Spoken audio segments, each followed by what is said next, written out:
Buenos días a aquellos que estamos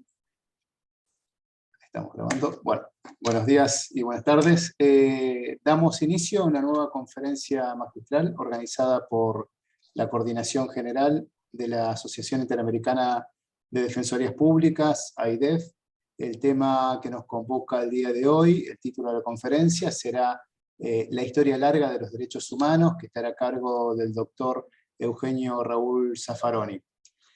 Antes de dar inicio a la actividad, bueno, agradecemos a todas las defensorías y asociaciones de América Latina que conforman la AIDEF por darle difusión a la actividad. Hemos tenido más de 450 personas inscritas, así que muchas gracias desde ya. Por otro lado, recordar las reglas de convivencia del Zoom. Por favor, mantengan los micrófonos apagados. Controlen que no se enciendan automáticamente, más que nada aquellas personas que están conectadas con sus celulares. También recomendamos que tengan las cámaras encendidas. Como siempre, como otorgaremos certificado de asistencia, pedimos que por favor completen el formulario, cuyo link ahora vamos a poner en el chat. Pedimos que por favor dejen liberado el chat para hacer comentarios y preguntas al doctor Zaffaroni, que al finalizar su conferencia les daremos lectura. Así que bueno, sin más, le cedo la palabra a la doctora Estela Maris Martínez, coordinadora general de la AIDEF, para que presente formalmente al doctor Zaffaroni. Adelante, doctora, gracias. Gracias, Sebastián. Muy buenas tardes a todos y a todas. Muchísimas gracias por haberse conectado. Hoy, como ya lo señaló Sebastián, tenemos la enorme satisfacción de contar con el doctor Raúl Zaffaroni para que dicte la conferencia magistral. El doctor Zaffaroni, que obvio no necesitaría presentación, pero vamos a cumplir con las formas, es doctor en Ciencias Jurídicas y Sociales por la Universidad Nacional del Litoral y abogado por la Facultad de Derecho y Ciencias Sociales de la Universidad de Buenos Aires. Ha sido juez de la Corte Interamericana de Derechos Humanos en el periodo 2016-2022. Ha sido ministro de la Corte Suprema de Justicia de la República Argentina en el periodo 2003-2014. También ha tenido destacada actividad política, fue diputado de la Ciudad de Buenos Aires, presidente de Bloque entre el 97 y el 2000, y también fue convencional constituyente. Fue presidente de la Comisión de Redacción de la Convención Constituyente de la Ciudad Autónoma de Buenos Aires y vicepresidente tercero de la Comisión de Redacción de la Asamblea Nacional Constituyente Nacional. Fue director general del Instituto Latinoamericano de Prevención del Delito de las Naciones Unidas, ILANUD. También se desempeñó como interventor del Instituto Nacional de Lucha contra la Discriminación, la Xenofobia y el Racismo de la República Argentina. Ha recibido doctorados honoris causas en 31 universidades latinoamericanas y europeas. Y entre sus obras más recientes se encuentran Colonialismo y Derechos Humanos, Apuntes para una Historia Criminal del Mundo, de este año, la nueva crítica criminológica, Criminología en tiempo de totalitarismo financiero, en coautoría con Ilson Díaz dos Santos, del 2019, Doctrina Penal Nazi, la dogmática penal alemana entre el 33 y el 45, del año 2017, Pachamama y el Humano, en coautoría con Osvaldo Bayer, y también, por supuesto, el Tratado de Derecho Penal, que todos conocemos perfectamente, y del cual muchos y muchas hemos utilizado, ya sea para estudiar o para dar clases. Agradecemos profundamente el honor y la alegría que nos da el doctor Zaffaroni al haber aceptado brindar su conferencia para todos los defensores y defensoras de nuestra región. En nombre de AIDEF, como coordinadora general y en nombre mío propio, agradezco muchísimo su buena predisposición. Gracias, Raúl. Adelante. Bueno, muchísimas gracias. Muchísimas gracias por esta presentación, que realmente yo siempre soy un impresentable, pero bueno, no importa. Gracias por hablar con los defensores. Es decir, la defensa pública realmente desempeña un papel clave en la en el sistema penal en América Latina, y es deseable que ese papel se fortalezca.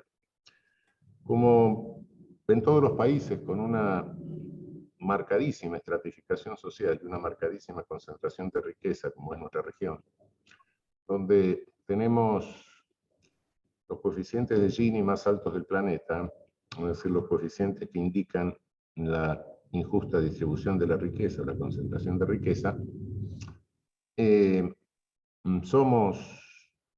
tenemos coeficientes de Gini más altos que África, es decir, África es más pobre, pero es menos desigual que nosotros.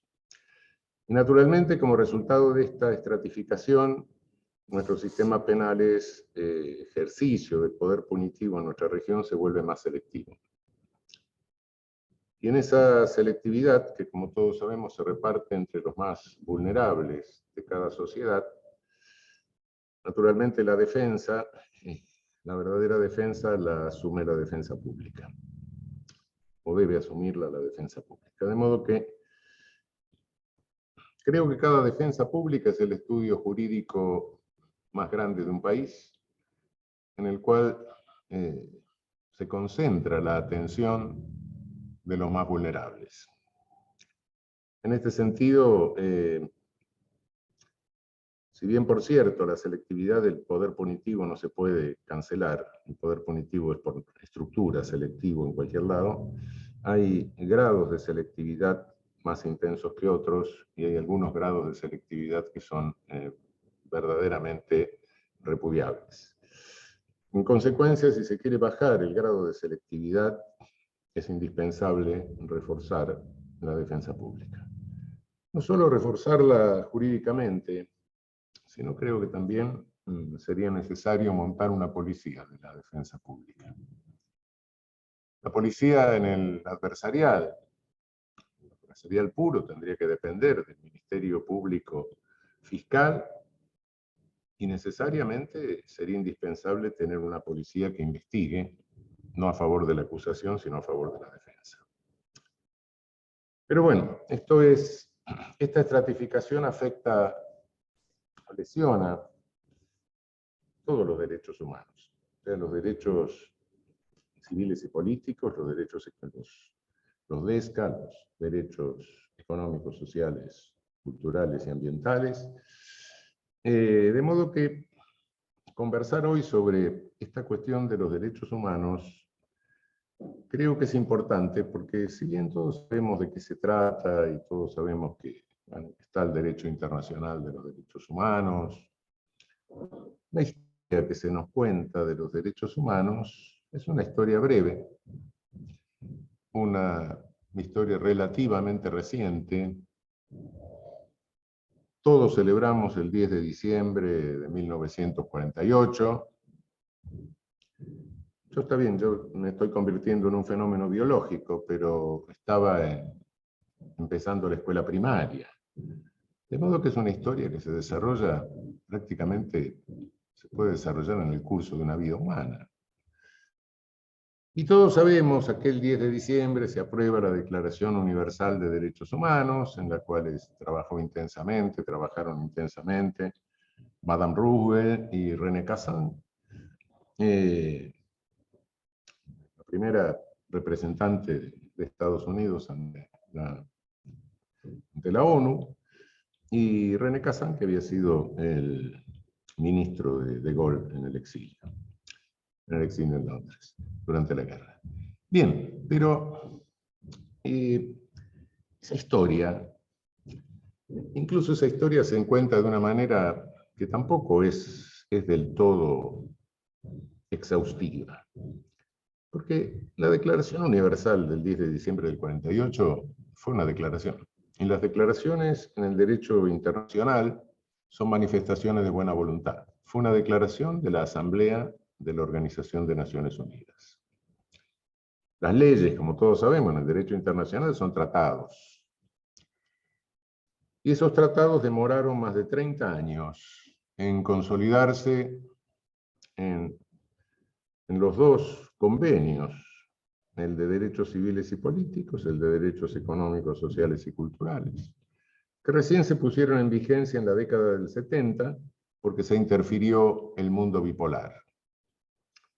Recién entonces, en base a esos dos tratados multilaterales, se estructura el sistema universal de derechos humanos como sistema de control político, no jurisdiccional, porque no hay un tribunal de derechos humanos. Control político respecto de los estados, a través de las Naciones Unidas. Control bastante débil muchas veces.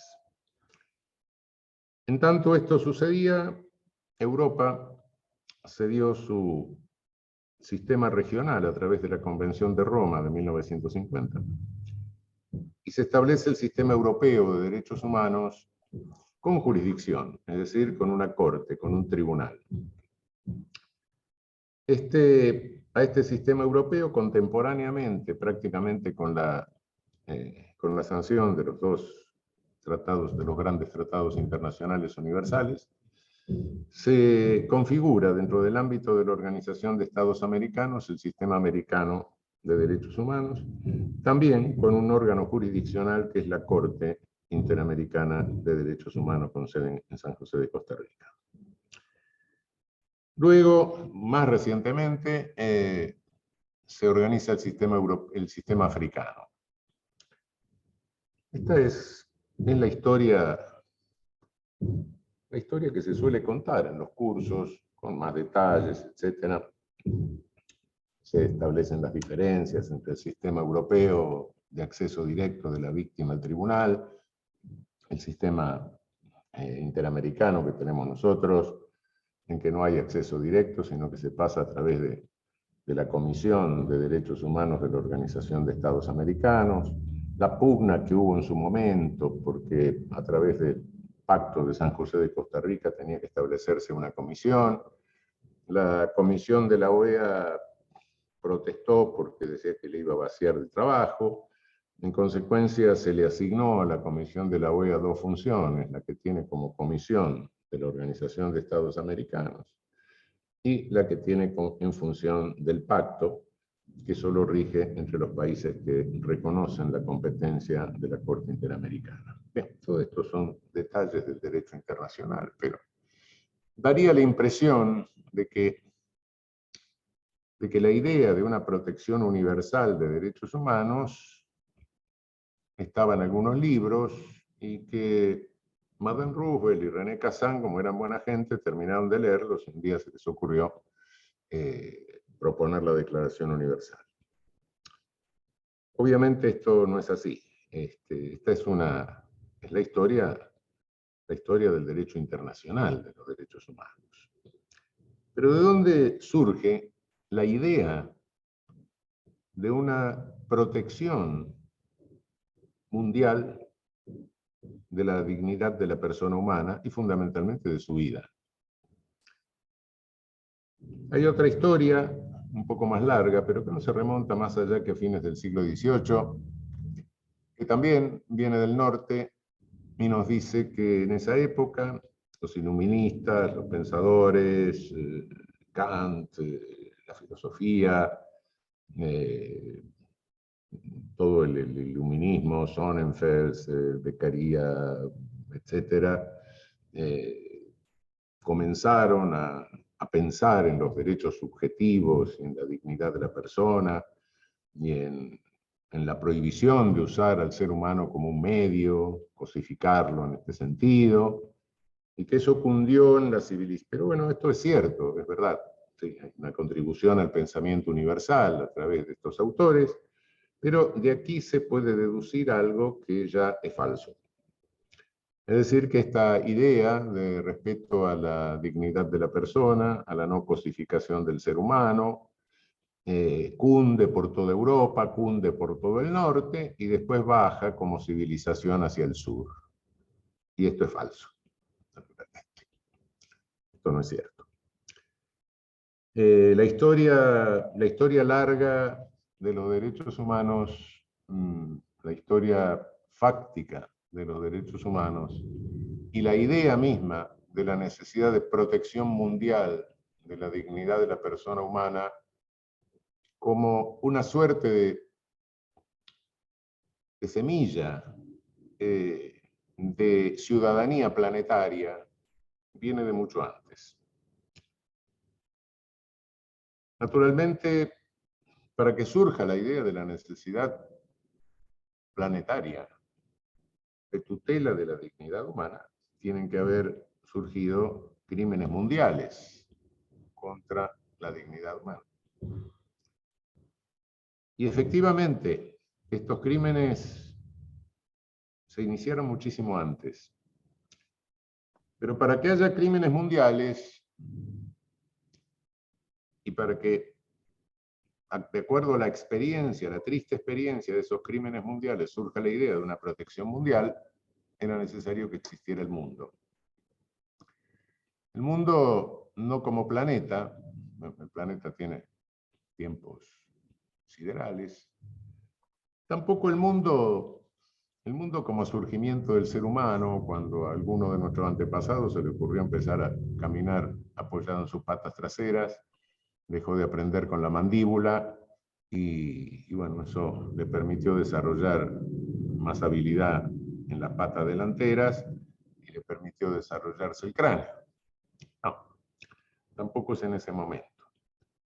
El mundo entendido como mundo de relaciones humanas surge en el momento en que todos los seres humanos pudieron establecer relaciones entre sí.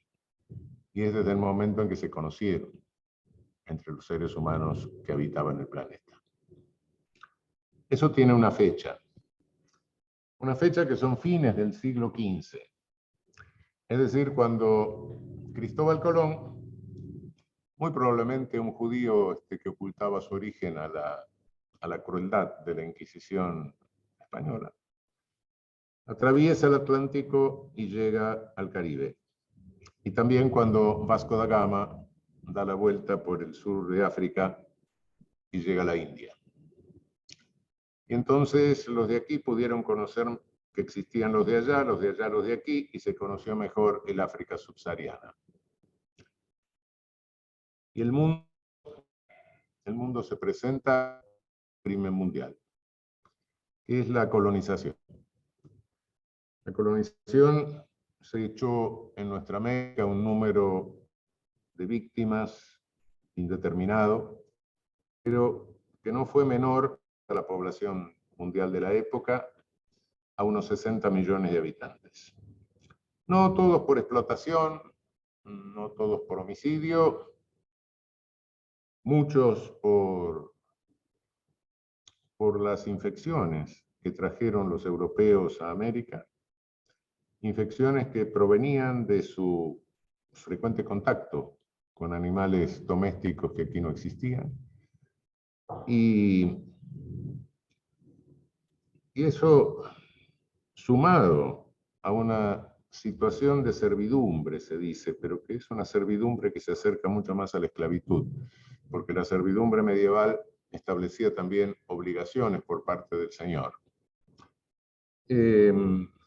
Esto sumado a la explotación casi agota, casi extingue la población originaria de nuestro continente. La disminuyó notoriamente, con gran resistencia de la población originaria, por supuesto. Una resistencia cultural verdaderamente vibrante. Y esa expoliación llegó a un momento dado que había reducido las posibilidades de mano de obra. ¿Mano de obra para qué? Mano de obra para extraer medios de pago, es decir, oro, plata y materias primas. Y bueno, ante la falta de mano de obra se comete otro crimen mundial, que fue el transporte de aproximadamente 20 millones de africanos esclavizados. Sin contar con todos los que murieron en el proceso de caza en África, de caza de seres humanos para someterlos a la esclavitud, en el proceso de transporte, en los navíos negreros, e incluso los que se suicidaban cuando llegaban a América. Es decir, tenemos dos crímenes contra la humanidad como resultado de la presentación del mundo, es decir, de la aparición del conjunto de relaciones humanas, que es lo único que puede regular el derecho. Es a través de esa idea de mundo y del crimen mundial que significó la aparición del mundo, que surge la idea de una protección mundial de derechos humanos. ¿Y quién es el primero que la expone?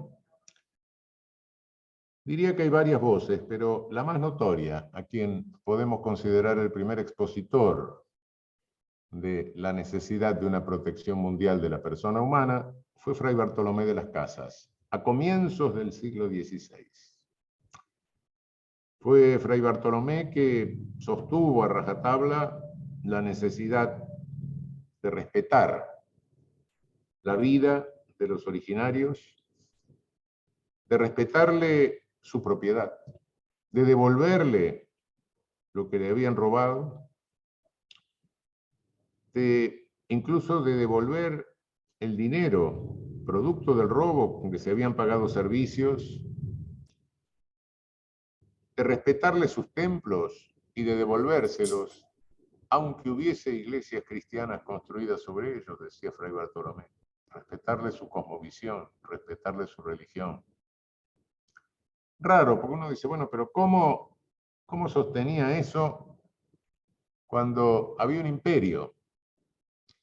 Es más o menos la misma relación que habría hoy con Naciones Unidas. Concebía al imperio como un imperio de paz, como un imperio espiritual, pero no como un trágico robo a mano armada, que era el que él denunciaba. Y decía que los verdaderos herejes eran los conquistadores. No voy a pasar revista a las crueldades de psicópatas como Hernán Cortés o como Pizarro, de la forma que extorsionaron, etc. Pero lo cierto es que esta discusión, esta defensa de los derechos humanos la llevó Fray Bartolomé a España en el famoso debate de Valladolid, un sujeto insignificante que se llamó Ginés de Sepúlveda, que se hizo famoso por discutir con Fray Bartolomé, claro. Otra cosa no tenía. Y Ginés de Sepúlveda enunció lo que desde ese momento habrá de ser la legitimación de todos los discursos contrarios a derechos humanos, solo que con contenidos que van variando conforme al momento cultural. Ginés de Sepúlveda dijo, mire, la guerra es justa cuando se la lleva en defensa, cuando se la lleva contra los que nos han robado para recuperar lo robado, cuando se la lleva contra quienes nos han injuriado, pero también es justa cuando se la lleva contra quienes violan el derecho natural. Y el derecho natural que era la cultura hispánica que defendía Ginés de Sepúlveda.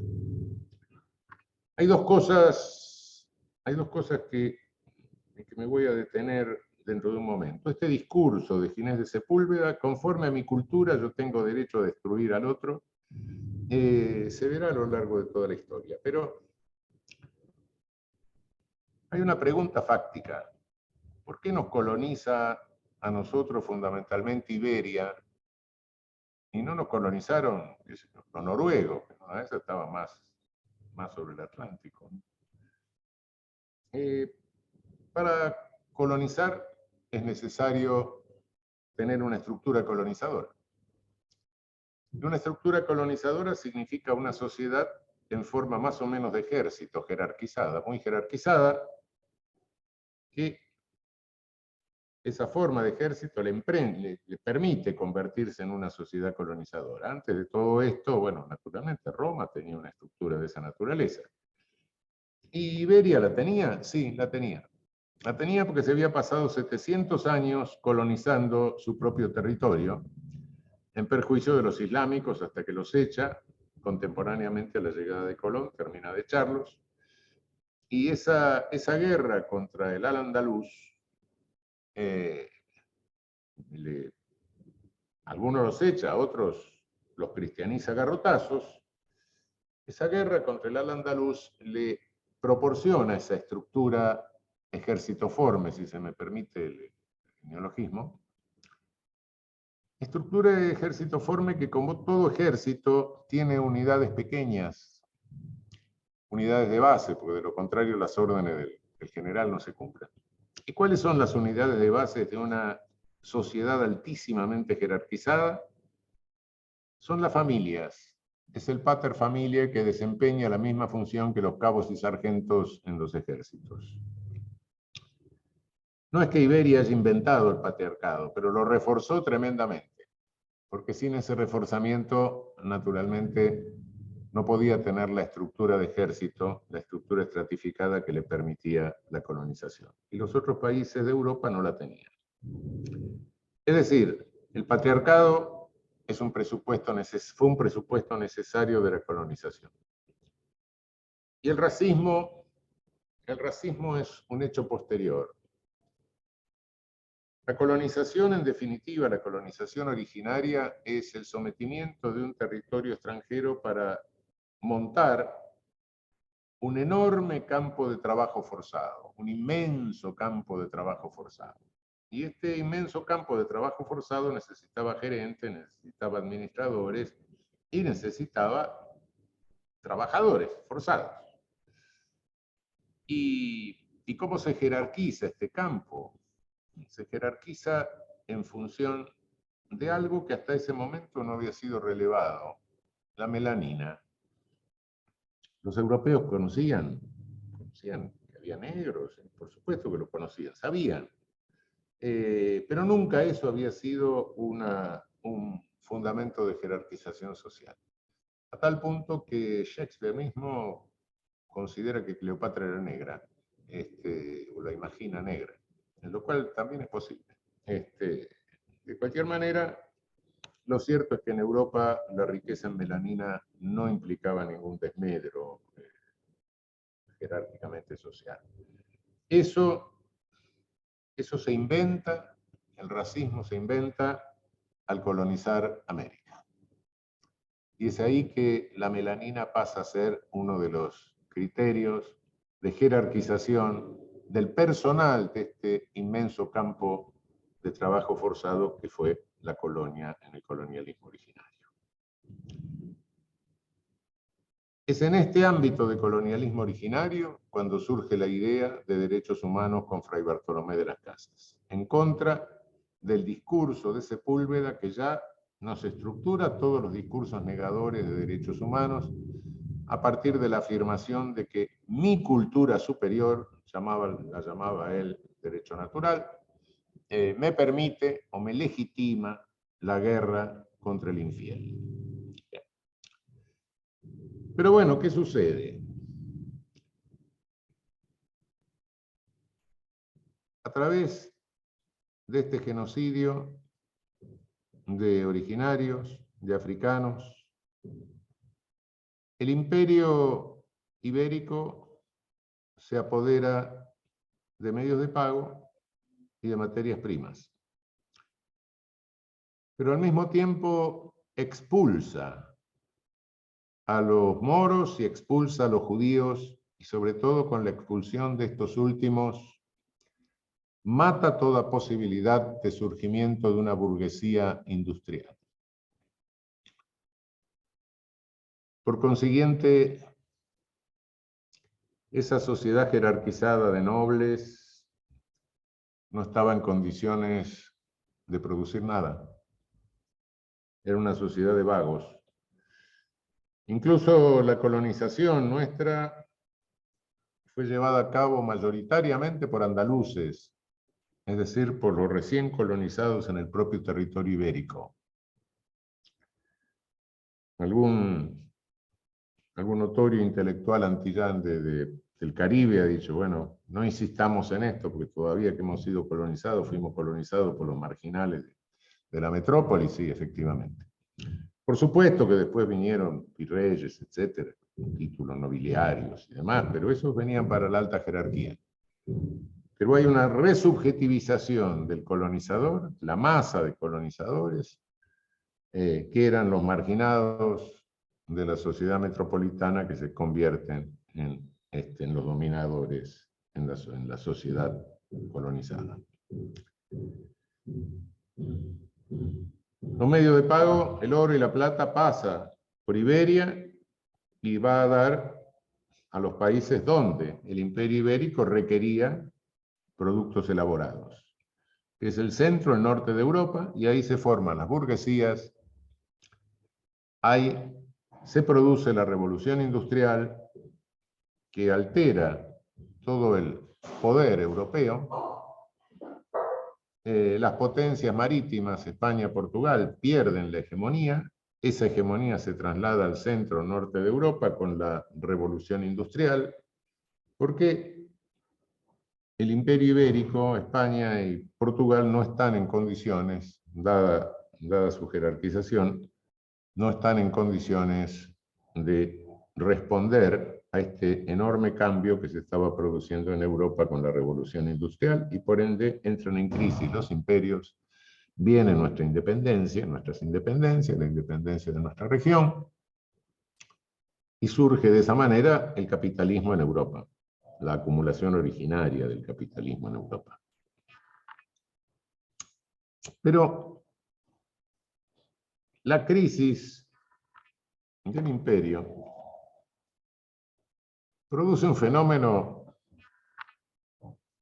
nuevo. Se termina el colonialismo originario. ¿Sí? Se termina este colonialismo de ocupación territorial y de gran campo de concentración para trabajo forzado. Europa, cuando nos coloniza, se encontraba arrinconada. No era una Europa fuerte, esto es mentira. No nos coloniza una Europa fuerte. Nos coloniza una Europa sitiada por los islámicos, incluso en su propio territorio. Una Europa diezmada por la peste en el siglo anterior, por la peste bubónica. Una Europa a la cual le habían cortado los canales de comunicación con el centro de actividad económica de aquel momento, que era en China, India, Oriente. No tenía canales de comunicación con Oriente. Tan sitiada estaba que, si no recuerdo mal la fecha, 1519 creo, los turcos le ponen sitio a Viena. Bueno. Pero esa Europa, 2 siglos después, se empodera. Se empodera cuando surgen estas burguesías nacionales en el centro norte. Aumenta su tecnología armamentista, abre el camino hacia Oriente de nuevo, y Europa se vuelve poderosa. Y entonces se acaba el colonialismo originario y viene el neocolonialismo. ¿Qué hace el neocolonialismo? Coloniza el resto del mundo. Coloniza el resto del mundo y protagoniza nuevos genocidios. Nuevos y terribles genocidios. El neocolonialismo empieza a dividir a las potencias europeas en nacionalcolonialismos. Se reparte en el resto del mundo. Hay pugnas por ver quién se repartía el resto del planeta como un botín.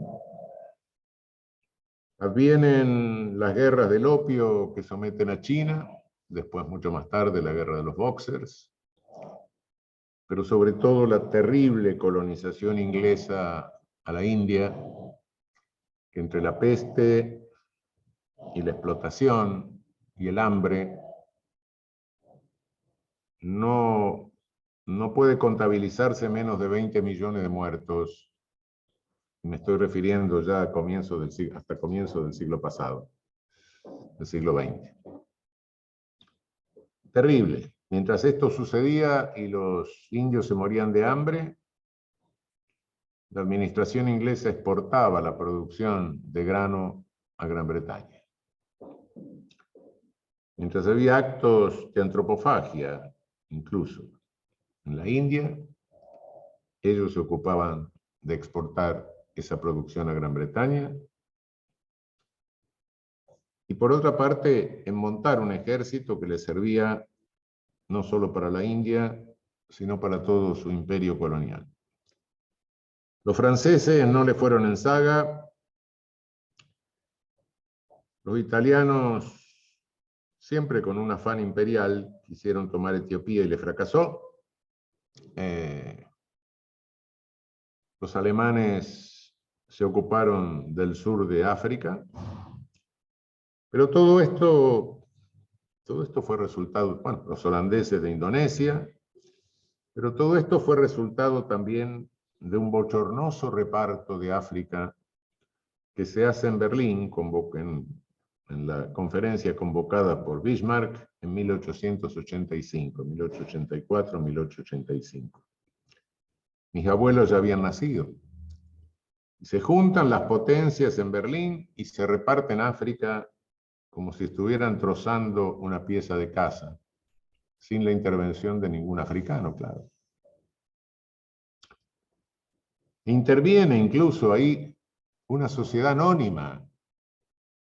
Interviene el rey de Bélgica, Leopoldo II, pero no a título de representante del gobierno belga que se había desinteresado en la cuestión, sino como presidente de una sociedad anónima a la cual se le otorga el Congo.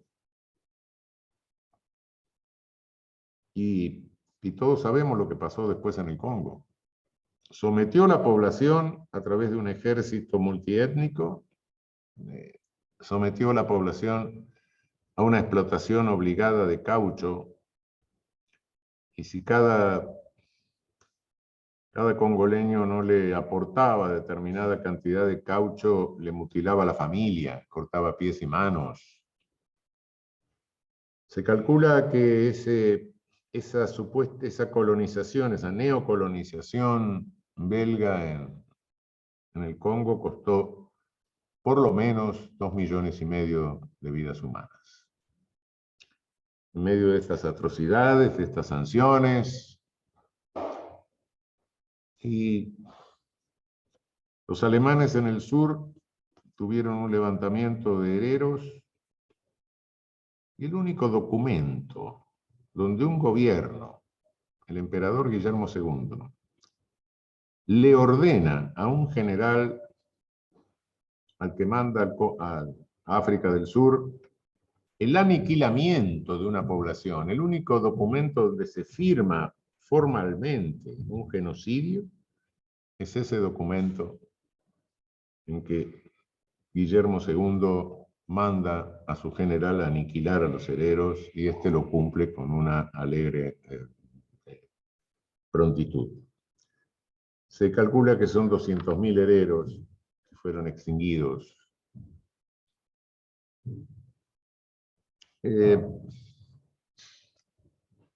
Relatar lo que hizo el neocolonialismo en el resto del mundo, sumar millones y millones de muertos producto de este neocolonialismo, es una tarea que verdaderamente deprime. Destruyeron realmente etnias enteras, otras las sometieron, pero sin embargo hubo una resistencia cultural también, tanto en África como en Asia. Las guerras del opio, ¿qué fueron? Los ingleses producían opio en la India y se lo vendían a China, pero China les ponía impuestos de importación, y las guerras del opio fueron para eliminar los impuestos de importación. Y a través del sometimiento de China consiguieron fueros de impunidad para todos los ciudadanos europeos que hubiera en China. No podían ser sometidos a las autoridades chinas. Esto se refuerza finalmente con la llamada guerra de los Boxers de finales del siglo XIX y primeros años del siglo XX. Estamos hablando de algo que pasó hace 100 y pocos de años. Y nosotros, en nuestra América, el imperialismo británico se ahorró enviarnos virreyes, porque esa función la cumplieron nuestras oligarquías, desde el porfiriato mexicano hasta la oligarquía vacuna nuestra, desde el patriciado peruano hasta la República Bella brasileña. Realmente, este neocolonialismo se enrosca sobre sí mismo. Las primeras normas internacionales de derecho de guerra surgen en Europa, pero como resultado del terrible espectáculo que había dejado la batalla de Solferino. La batalla de Solferino, conforme a la cual el norte de Italia se libera de Austria y que la pierden los austríacos, deja 40.000 soldados mutilados, heridos, muriendo a la intemperie.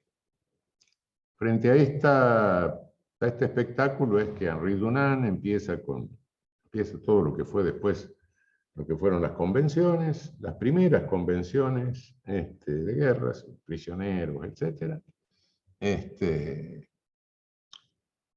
Algo así como, bueno, lo que habíamos hecho, esto inicia algo que es muy interesante, ¿no? Lo que había pasado con los colonizados, bueno, no, pero entre nosotros no se pueden repetir las mismas atrocidades. Este derecho internacional humanitario nace a través de la experiencia de la batalla de Solferino. Y bueno, se van enroscando estos nacionalcolonialismos, la tecnología bélica aumenta, es lo que posibilita además la colonización del resto del planeta, por supuesto. Aumenta, bueno, se conoce un poco, avanza un poco más la medicina. Cabe preguntarse por qué los europeos tardaron tanto en meterse en África. Bueno, se metieron en África, tardaron en meterse en África, porque en el interior de África, porque tenían miedo a las enfermedades tropicales. Y ya cuando apareció la quinina y todo eso, se fueron animando más. Primero mandaron exploradores. Hasta entonces, bueno, la caza de esclavos se hacía en las costas, pero nunca habían entrado a África. Entran después de 1885 con este saldo de víctimas a la que me estoy refiriendo, que continúa hasta entrado el siglo XX. Pero como les decía, esto a la larga genera una competencia entre las propias potencias colonizadoras, y entonces tenemos los 30 años de guerra europea, en dos etapas, 1914, 1918, 1939, 1945, donde la civilización europea demostró que no era tal civilización, por supuesto. Quizá esté un poco olvidada la primera etapa, la de 1914, 1918, pero fue una guerra, no sé si más inhumana todavía que la segunda. Hay fotografías hoy que se exhiben de montañas, de piernas y brazos amputados de los contendientes. En aquel momento no existían los antibióticos, la guerra era guerra de trincheras. Pero bueno, entre la primera y la segunda etapa de esta guerra de 30 años, surgen los totalitarismos europeos, el nazismo, el fascismo, el estalinismo, y viene la segunda. Y en la segunda se le ocurre a uno de los contendientes aplicar respecto del otro lo mismo que habían hecho genocidamente con los colonizados. Solo que víctimas y victimarios eran pobres, eran igualmente pobres en melanina. En consecuencia, bueno, con los colonizados sí, pero entre nosotros no. Se siguió la misma regla que había determinado el surgimiento del derecho internacional humanitario. Y es así que se produce entonces, al final de la Segunda Guerra Mundial, final que tiene un colofón terrorífico, que son las bombas de Hiroshima y Nagasaki.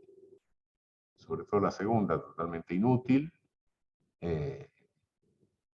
pero que revelan al mundo un potencial de destrucción de la humanidad al revertir la energía nuclear, la energía atómica y la energía creadora, al liberar esa energía creadora con efecto destructivo.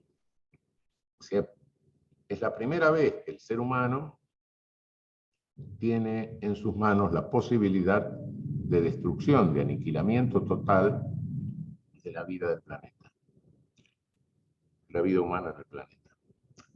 En esas condiciones hay un cierto momento que parece de racionalidad en el cual tiene lugar la Declaración Universal.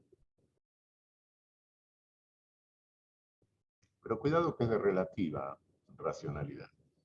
El día antes de la Declaración Universal, es decir, el 9 de diciembre de 1948, en el seno de Naciones Unidas se aprueba la Convención Internacional contra el Genocidio. Y al aprobarla, se suprimen las últimas palabras del proyecto de Lemkin, polaco que se había jugado por el concepto de genocidio en el derecho internacional y creador de la expresión. Las últimas palabras se referían al aniquilamiento de grupos políticos u otros semejantes. Y estas palabras se borran. Se borran por presión del estalinismo. De poco andar, el presidente Harry Truman, que por cierto no era un filósofo, tiene un discurso en el cual dice que le agradece a Dios que la bomba haya caído de su lado. Conocimiento de la energía nuclear. Bueno, se lo tiene que agradecer a Dios, se lo tiene que agradecer a algunos físicos demenciales que tenía Hitler, que lo convencieron que toda la cuestión de la energía nuclear era una cuestión de la física judía. Pero bueno, le agradece a Dios haber tenido la bomba, que no haya caído del otro lado, lo cual hasta ahí, bueno, más o menos, si no hubiera triunfado el nazismo, parece racional. Pero continúa el discurso y dice que le ruega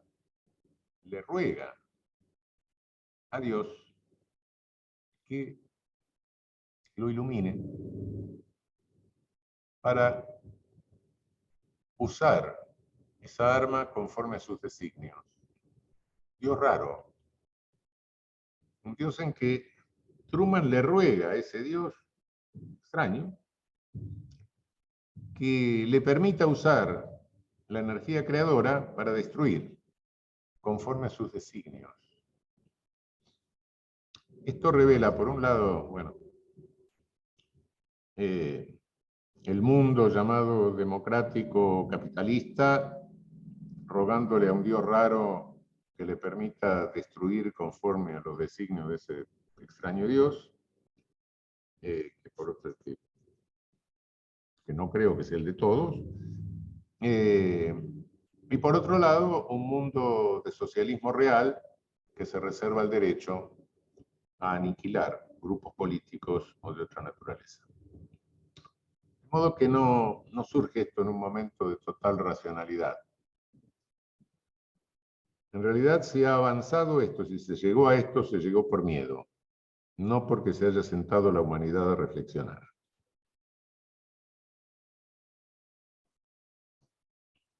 Cuando pasa el mundo bipolar, como se termina el mundo bipolar, se termina con él también el neocolonialismo.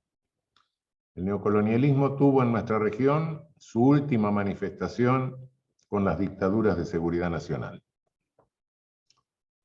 La idea de seguridad nacional es una idea que la sintetizó de una manera realmente inmejorable Carl Schmitt, el ideólogo, el más inteligente de los ideólogos nazistas, es decir, la necesidad de aniquilar al enemigo sobre la base de una división amigo-enemigo.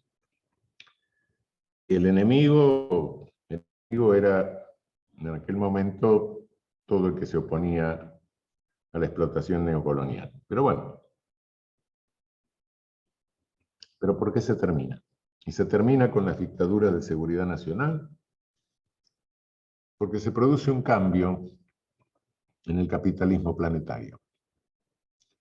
Hasta entonces el capitalismo era productivo y estaba acompañado por una estructura de carácter financiero, la necesita por supuesto, pero de pronto se hipertrofia la estructura financiera. ¿Y por qué se hipertrofia?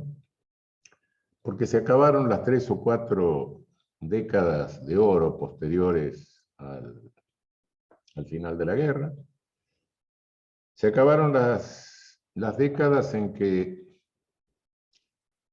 la democracia o la política contenía las pulsiones naturales, pulsiones internas, naturales del capitalismo, de mayor ganancia, de concentración de riqueza. Bueno, el keynesianismo le ponía un límite y ese matrimonio forzado entre democracia y capitalismo en el norte entró en crisis en un momento dado. Se demandaba, para mantener el matrimonio, se demandaba más dinero, y entonces se fue al diablo el patrón oro, se fue al diablo todo límite y se dedicaron a fabricar papeles verdes, dinero. Pero bueno, esto era inflación, y esto no podía seguir al infinito. Entonces se dijo, no fabriquemos más papeles, vamos a empezar a fabricar papeles que prometen el pago de dinero futuro, crédito. Y eso hipertrofió a todo el aparato financiero y dio lugar a una completa financiarización de la economía, que sigue hasta nuestros días, en la forma de un tardo colonialismo financiero. Ya no se nos somete, porque vienen los ibéricos a enterrar el pendón en nombre del rey de España o de Portugal. Ya no se nos somete tampoco a través de nuestras oligarquías. No. Ya no se reparte en África de la misma manera. Ya ahora se nos somete a través de la deuda, pero esto al mismo tiempo va endeudando a las potencias, va cambiando aquello que se llamó el imperialismo durante el neocolonialismo, que llevaban adelante políticos del norte, en beneficio de sus establishments, sí, pero eran los políticos los que llevaban adelante la batuta de esta dominación. Ahora los políticos del norte son rehenes de las corporaciones transnacionales. Estoy hablando de corporaciones transnacionales y no multinacionales. Las multinacionales son productivas, las transnacionales son financieras. Las transnacionales no tienen nacionalidad, tienen domicilio. Y usan como instrumento de dominación a los estados donde tienen su domicilio. Los políticos del norte son rehenes hoy de los Chief Executive Officers, de las CEOs, de las corporaciones transnacionales, que compran y venden empresas productivas como le da la gana. Las someten. El mundo hoy está en manos de corporaciones transnacionales. Corporaciones transnacionales que no están manejadas por los dueños del capital. En el capitalismo productivo, el dueño del capital era el que manejaba. Henry Ford, sí, pero con Henry Ford se podía negociar, porque era el dueño del capital. Hoy los gerentes de corporaciones transnacionales son tecnócratas, a los que se coloca en esa posición simplemente para que obtengan mayor ganancia en el menor tiempo, y si no lo hacen, a cualquier costo son reemplazados por otros, que naturalmente aspiran a reemplazar, a ocupar sus posiciones de privilegio. Entonces, con Henry Ford se podía negociar, pero con los CEOs no se puede negociar. ¿Por qué? Porque no tienen capacidad de decisión. no tienen autonomía como para negociar. La que tenía Henry Ford como dueño del capital, ellos no la poseen. Y esta es la situación en que nos encontramos en este momento. Entonces, si seguimos la línea de pensamiento contrario a los derechos humanos y arrancamos de Bartolomé de las Casas, que es el que enuncia el pensamiento, y del castrado Ginés de Sepúlveda, que enuncia el primer discurso contrario a los derechos humanos: mi cultura es superior a la tuya y naturalmente puedo someterte. Con posterioridad a este discurso teocrático, no teológico, sino teocrático, de dominación de Ginés de Sepúlveda, viene el discurso racional de legitimación del colonialismo, que fue el discurso de Hegel. Hegel es el glorificador del colonialismo más fino que haya existido, por supuesto. Ginés de Sepúlveda era un bruto, Hegel era un filósofo. Y naturalmente leer la filosofía de la historia de Hegel es leer la glorificación del colonialismo. El Geist, el espíritu de la humanidad para Hegel nace en Grecia, como para todo el romanticismo alemán. Y de Grecia pasa a ellos, al norte de Europa. Ni siquiera los latinos alcanzan a encabezar el verdadero espíritu que avanza. Para Hegel los originarios no existían, incluso los da por desaparecidos. Y los africanos, no, tampoco, porque están en el umbral de la humanidad, tampoco entraron. Su espíritu, su Geist, que más que espíritu parece un espectro, porque va avanzando y va matando millones de personas. Y esa es la estructura. Quizás Hegel, Hegel ha sido el más fino racionalizador del colonialismo. Sin embargo, no tuvo éxito taquillero, mediático. ¿Por qué? Porque era difícil de explicar. La dialéctica, todo eso era difícil. No se lo podía transformar al público. Entonces, ¿qué fue lo que tuvo éxito? El reduccionismo biológico racista, en sus dos versiones. Fundamentalmente en la versión spenceriana, que en realidad deforma bastante a Darwin, se lo conoce como darwinismo social. Dice, no, bueno, el evolucionismo hace que en el ser humano también haya subhumanos y humanos. Los humanos somos los europeos que colonizamos, que tenemos la cabeza más grande, somos más lindos, más hermosos, y los otros son feos, negro, indio, etc. Y entonces nosotros piadosamente tenemos que ayudar a esos que todavía no alcanzaron el grado de desarrollo biológico nuestro para que un día lo alcancen. Es el evolucionismo, el racismo evolucionista. Hay un racismo involucionista, que es el de Gobineau, que va a pasar después por la versión de Chamberlain, que va a llegar a Rosenberg, bueno, nazista, que es el de la raza superior. Un racismo que dice, no, nosotros éramos bonitos y nos vinieron a infectar, y otros que dicen, no, nosotros llegamos a ser bonitos y los otros están atrás nuestro. Uno involucionista y otro evolucionista. Pero este racismo entra en crisis en la Segunda Guerra Mundial. Al final de la Segunda Guerra Mundial ya nadie podía hablar de raza, bueno, aunque hay algunos que siguen hablando hasta el día de hoy. Y entonces, esto pone en dificultades, tienen que abandonar el concepto de raza. Por eso quien quiera leer hoy el discurso antiderechos humanos no tiene por qué ponerse a leer Mein Kampf, ni ponerse a leer ni los discursos de Mussolini, ni los discursos del fiscal en la purga del 38 stalinista. No. ¿Cuál es el discurso contrario a los derechos humanos de hoy? Es el discurso de reduccionismo economicista del llamado neoliberalismo. Este tardo colonialismo y esta financiarización de la economía tiene una ideología, en el peor sentido de la palabra, en el sentido encubridor de ideología, no en el sentido de un sistema de ideas.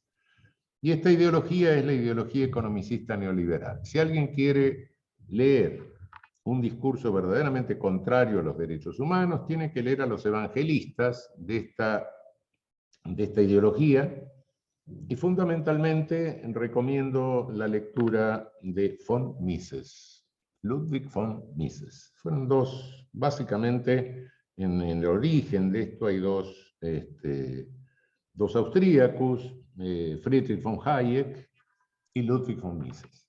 Ludwig von Mises es tremendamente sincero. Él dice textualmente dice, miren, hay un error sumamente reiterado, que es creer que todo ser humano, por el hecho de nacer, tiene algún derecho. Nadie puede sintetizar la ideología contraria a los derechos humanos mejor que Ludwig von Mises. Y esa es la ideología que encubre hoy este tardocolonialismo y esta financiarización de la economía que estamos viviendo. Frente a esto, da la impresión de que esta lucha por los derechos humanos, este deber ser que no se convierte en ser, porque para convertirse en ser tiene que llevar adelante una lucha, estas dificultades que tiene para transitar del deber ser al ser en materia de derechos humanos, choca hoy con esta racionalización de la negación de los derechos humanos. Bien, ¿qué perspectiva hay? Porque daría la impresión de que nos vamos, con esto daría la impresión de que mejor nos suicidemos. No, hay muchos datos que realmente se nos ocultan. Fundamentalmente la resistencia de las culturas. Resistencia de las culturas que a veces se vuelven sincréticas, pero el sincretismo es una forma de resistir para no abjurar de la propia cultura. En segundo término, si proyectamos esto hacia el futuro y nos damos cuenta de que en esta economía financiarizada, Estados Unidos, por ejemplo, tiene comprometido en papelitos de dinero futuro que nunca va a existir, aproximadamente 2 veces su Producto Bruto Interno, su PBI de la economía norteamericana, estoy hablando. Es imposible que algún día se paguen esos papelitos, que haya todo el dinero para pagarlos, porque habría que cuadruplicar la producción mundial. Y eso es absolutamente imposible sin agotar las condiciones del planeta. De modo que hoy vamos camino de algo que no sabemos qué será, pero naturalmente proyectando estas coordenadas hacia el futuro, vamos a tener, por un lado, una tremenda crisis del capitalismo que no sé cómo se resolverá. Por otro lado vamos a tener como para tratar de aumentar la producción en alguna medida, pese a que no aumenta, pese a que está casi estancada, y que con el COVID se ha bajado, de cualquier manera cada vez es más depredatoria de las condiciones de vida humana del planeta. Esto lleva necesariamente a una crisis. En esa crisis tenemos que prepararnos para superarla, naturalmente, y yo confío en que la humanidad la supere. Hay pronósticos absurdos, etc. Hay gente totalmente delirante que dice que tecnológicamente se van a superar todas las dificultades, la propia tecnología la va a superar, nos van a poner unos aparatos en la cabeza, vamos a ser cyborgs, otros que dicen que nuestro cerebro se va a poder poner en discos rígidos y nos van a mandar a poblar planetas en otras constelaciones estelares. En fin, siempre que hay algún avance científico, hay gente que lo celebra, y algunos de los que lo celebran toman de más, se embriagan y empiezan con estas cosas. Pero la realidad de los hechos es que esto desemboca en una situación de crisis. Y para esa situación de crisis tenemos que estar preparados. Yo confío tengo plena certeza de que la humanidad la habrá de superar. Pero la lucha por los derechos humanos hoy es una lucha planetaria y para nosotros es una lucha claramente regional. No vamos a poder salir de la crisis, o superar la crisis que inevitablemente advendrá en el mundo si no tenemos una consolidada nuestra región, consolidada para enfrentar lo que vaya a suceder en un mundo que no sabemos si será multipolar. Todo lo que se diga y los pronósticos que se hacen en este momento, cada uno los hace conforme a su propia ideología, lo que dijo antes, no sé que va a pasar tal cosa, va a venir tal otra, no lo sabemos. No lo sabemos. Hay una incertidumbre acerca de qué habrá de suceder, pero sí tengo la certidumbre, no, podría dar muchas razones, pero fundamentalmente tengo una gran esperanza en nuestra región, debido a que es la única región del mundo en la cual se sintetizan y se sincretizan todas, casi todas, las manifestaciones de los genocidios que el colonialismo originario, el neocolonialismo, y ahora este tardo colonialismo financiero están cometiendo en el resto del planeta. No creo que haya en el mundo otra región donde tantos millones de personas, prácticamente en la misma lengua, podamos interactuar y podamos comunicarnos la experiencia, una experiencia genocida planetaria de todo el colonialismo. En consecuencia, si tomamos conciencia de esto, lo que necesitamos es consolidar nuestra región para que como región tengamos un protagonismo en el momento en que este sistema destructor de la dignidad humana entre en crisis. Bueno, muchísimas gracias.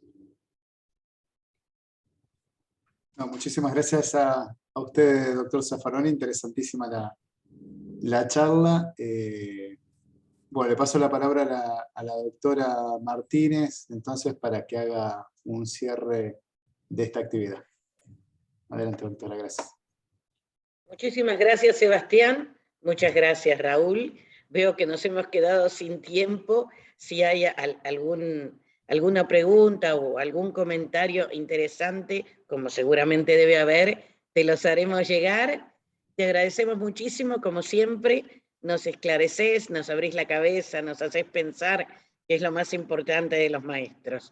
En nombre mío y en nombre de cada uno de todos los defensores y defensoras que te están escuchando, muchas gracias, y sobre todo muchas gracias también por tus palabras del principio, reafirmando el valor de la defensa pública, y claro, todos coincidimos con vos en que es cierto que nosotros también tendríamos que tener un cuerpo de investigadores.